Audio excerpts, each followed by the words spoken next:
अस्सलामुअलैकुम दोस्तों, आज मैं आपसे बात करने वाला हूँ Vivo Y20 फ़ोन के बारे में। ये फ़ोन Vivo Y19 का सक्सेसर बन के जल्दी आपको पाकिस्तान में देखने को मिल सकता है। क्या इसकी प्राइस होगी, प्रोसेसर इसमें कौन सा लगाया है, तमाम बात करते हैं। तो इसके डिस्प्ले से स्टार्ट करते हैं। तो इस फ़ोन में आपको फुल HD रेजोल्यूशन के साथ डिस्प्ले मिलेगा, जो कि IPS LCD के साथ आने वाला है। क्योंकि ये जिस प्राइस में आ रहा है तो IPS LCD देना बनती है इधर, क्योंकि Vivo काफ़ी ज़्यादा फ़ोन में आपको LCD वाला डिस्प्ले देता है। इसके 30,000 में अब तक जो फ़ोन आ रहे हैं तो इसकी प्राइस भी 30,000 के करीब ही रहने वाली है। इस फोन के अंदर आपको जो प्रोसेसर चिपसेट मिलेगा वो स्नैपड्रैगन का 460 वाला मिलने वाला है, जो कि थोड़ा सा ज़्यादा अच्छा परफॉर्म करेगा 439 वाले चिपसेट से।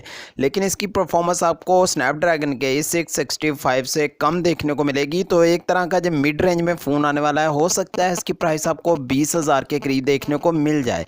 इसमें ऑक्टा कोर का CPU है 1.8 गीगाहर्ट्ज़ का, काफ़ी अच्छा जो प्रोसेसर है। अगर ये प्राइस इसकी 20,000 के अंडर रहती है तो इस फोन में आपको 4GB की रैम, 128GB की स्टोरेज और इसी तरह डिफरेंट वेरिएंट भी मिल सकते हैं। 3GB रैम 64GB स्टोरेज के साथ इस फोन में बैक पे आपको 3 कैमरे मिलेंगे, जो कि 16 मेगापिक्सल मेन कैमरा होने वाला है। तो अभी इसकी एक्सपेक्टेड स्पेसिफिकेशन निकल कर आई है, तो बहुत ही जल्द इसकी कंफर्म स्पेसिफिकेशन भी आपको मिलेंगी इसी चैनल पे। चैनल सब्सक्राइब कर लें अगर नहीं किया। इस फोन के अंदर आपको फिंगरप्रिंट स्कैनर बैक पे देखने को मिलेगा, 5000 mAh की बैटरी और नॉर्मल 10 वोल्ट का चार्जर मिलेगा। इसकी जो प्राइस है वो 4GB रैम 128GB वाले वेरिएंट की 25 से 30,000 के दरमियान ही होने वाली है, अभी जो एक्सपेक्ट की जा रही है।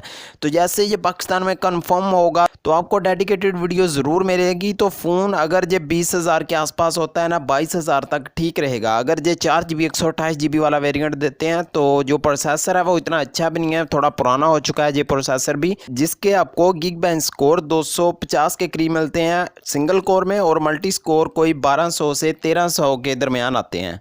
तो अगर आपका बजट है कोई 20 से 25,000 तो आप इस फ़ोन का वेट कर सकते हैं 4GB 128GB वाले वेरिएंट का। जो इससे पहले आपको Vivo Y30 पाकिस्तान में मिलता है, उसमें MediaTek का P35 वाला चिपसेट दिया जा रहा है, तो उससे काफ़ी अच्छा जो परफॉर्म कर दे। तो नॉर्मल गेमिंग के लिए ये बेस्ट होने वाला है। अगर आप Vivo के फ़ैन हैं तो इस फ़ोन का वेट कर सकते हैं। देखते हैं कब तक ये पाकिस्तान में आता है। अभी इसकी जो कन्फर्म डेट तो नहीं आई, लेकिन ये सितंबर के लास्ट तक हो सकता है पाकिस्तान में आ जाए। तो अगर आपको वीडियो अच्छी लगी हो लाइक कर देना, चैनल पर नहीं सब्सक्राइब, ऑल नोटिफिकेशन पे क्लिक कर लेना। मिलता है नेक्स्ट वीडियो में। अल्लाह हाफिज़।